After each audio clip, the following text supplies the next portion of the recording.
In the dawn of the 6th of June, 1944, the armada of the Allied When the warship nations HMS Belfast fired the shot that launched the D-Day landings, it was carrying an unlikely passenger, Hollywood film director George Stevens.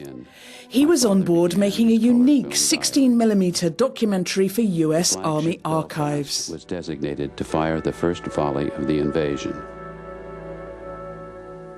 He saw the captain read to his men assembled on the deck from Shakespeare, Henry V. "We few, we happy few, we band of brothers, for he today who sheds his blood with me shall be my brother."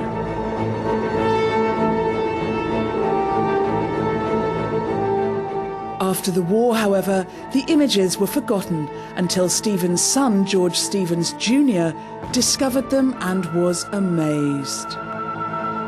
I had this feeling that my eyes were the first eyes that hadn't been there who were seeing this day in color.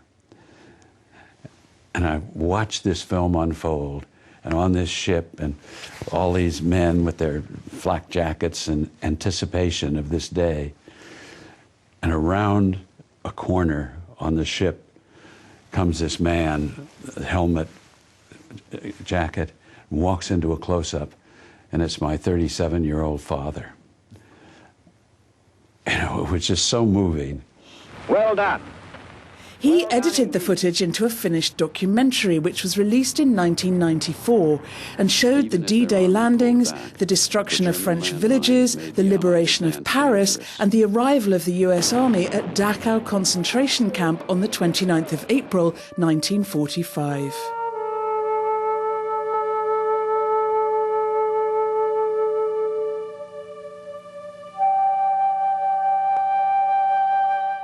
We thought at the time this was the only color film of the war in Europe.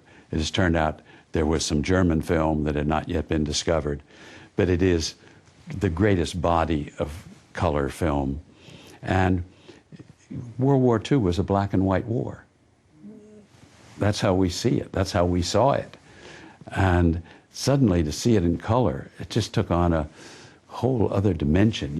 What had happened, they couldn't believe that. And they were just out of their minds. I'm sure it took them a long time to get back to reality. He also shot images of German prisoners of war. Now, as liberated, The documentary has already won 3 Emmy Awards and is available on DVD.